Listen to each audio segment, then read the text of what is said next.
glass this way since the Romans discovered it, or the Egyptians discovered it, but the Romans really went mad in the 1st century AD. They discovered glass blowing, and they also discovered a way of using a system they'd used for seal cutting, for cutting glass. What they do is, you have a lathe like this with one drive shaft and a whole set of interchangeable spindles. I use diamond impregnated ones as well, but most of the spindles I cut out little discs of copper like this, scrap copper, and then I fit them on a spindle like this. So they fit on the end, literally like that. Only this one would fit on like that, it's a line wheel. And while the lathe's turning, I just knock the end of the spindle over, and that rivets it on, like that. And it's great. It's then fixed on pretty well for life. Anyway, so when you're learning this, it's a bit tricky because you have to learn how to make your own tools, which is rather like telling somebody to build their own violin if they want to play it. The copper doesn't actually cut the glass. What cuts the glass is this mixture of carborundum grit with a tasty mix of oil, paraffin. You can have different grades of grit. You have coarse grit and fine grit, depending on what you're wanting to do. It's copper because copper, being a soft metal, carries grit very well. When I turn the lathe,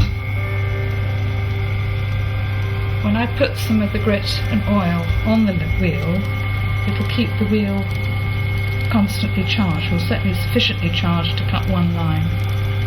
So I just literally pop a bit of the mess onto the wheel. From time to time, the little wheel gets too blunt. So what I have to do is I have to sharpen it.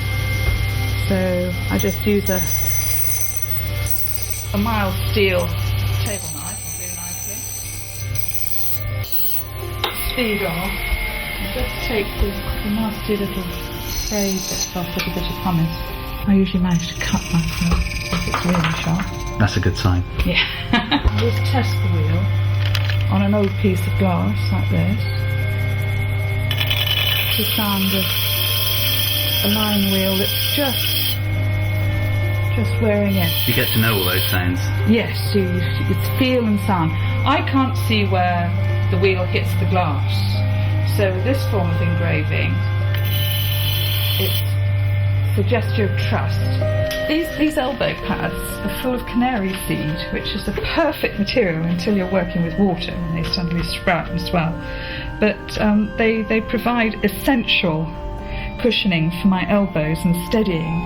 This lathe was designed in about 1902 in Germany, built for the average forearm of a German, mighty German gentleman, and I just don't have big enough arms for that.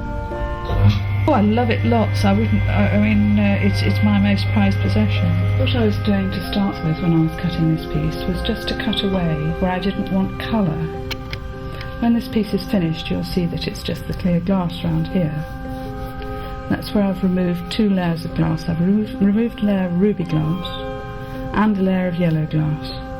So for that work, certainly to start with, I use a very coarse grit, and it just bites through the glass very quickly. This isn't actually lead crystal glass, it's optical glass. It's hand blown. I take drawings down of what I want to Neil Wilkin, who blows my glass. And what he does is he takes a great several gathers of clear glass and starts to blow a bubble. And then an assistant will take a gather of, first they'll take a gather of red glass and then cover that with a gather of yellow glass. That will be blown up into a bubble, and then you'll have two glass blowers, one with a blowing iron with clear glass and one with a blowing iron of the 2 colours, and they have to butt the 2 together and pull.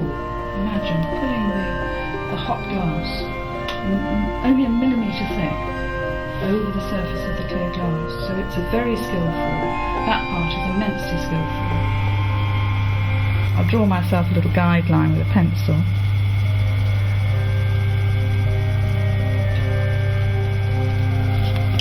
And then I'll cut a line.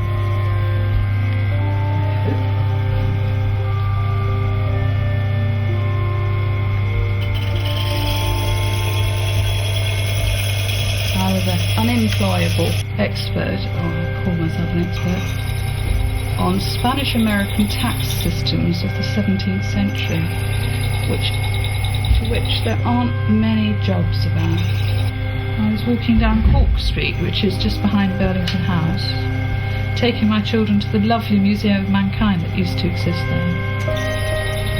And in a window I saw this extraordinary glass. It was cut lines and forms that were cut so deeply into the glass that they became part of it, and it was magic. I'd never seen anything like it in my life. So I rushed in. I got my 6-year-old to look after the 3-year-old. I asked the gentleman who was in charge where one could go to learn to do this sort of work, and he said, "Oh, it's frightfully difficult, and there's only one place you can go and do that stuff." And I said, "Well, where is it?"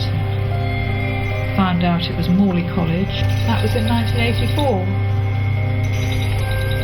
And I never looked back, because Peter Dreiser, who was my teacher,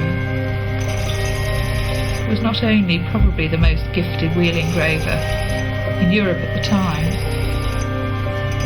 he was also a wonderful teacher.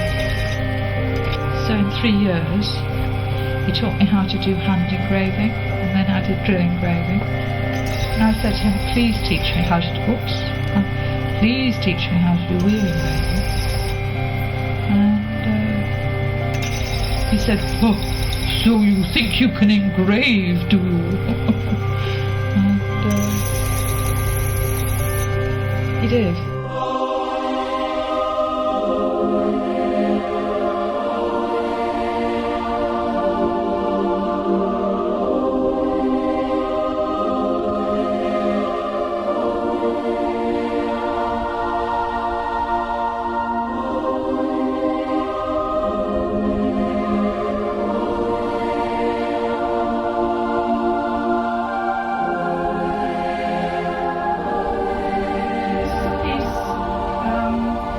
Recently called Barley. I did a piece very like this that was in a show recently. As you see, it's a barley stoop. All the pattern that's on the outside refracts down the centre of this clear glass vase. This is what the glass would have looked like before it was cut, engraved, but the top has already been cut off and the top polished. And in some respects, I think they're quite lovely pieces before I touch them. So I'm very reluctant sometimes to cut them at all. So is that a scary moment when you start? It is a scary moment committing yourself, because already this piece has cost me a lot of money. Oops. How much does that weigh? It's actually nearly 12 kilos. Wow. Just to cut this was terribly difficult, because it's round, so we had to have it on a nest of soggy newspaper and gently cut it round. Because when you've got this thickness of glass you're cutting through, sometimes the glass will fly right across the workshop when you're cutting it. So I needed help doing this one. But this sort of engraving, you can actually use any sort of glass, because you don't need lead crystal for this sort of engraving. It's great having lead crystal for it. But also, charity shops are a great source of fairly good glass. Right. I've picked up 18th century champagne tumblers in an Oxfam shop because nobody knew what they were. This was a maquette for a primary school down in West Hampstead, and the idea was to amuse the children. I would do white on black and black on white, so when the horses and the little zebras met and the doors were completely drawn back, you would get a single white horse. I was really honoured when Mike Fairbairn suggested I might want to join the Gloucestershire Guild, and even more honoured when they took me on, because I feel very proud to be a part of a long and honoured tradition of practical craftsmen making beautiful things for people to have and enjoy in their own homes in a sort of domestic environment.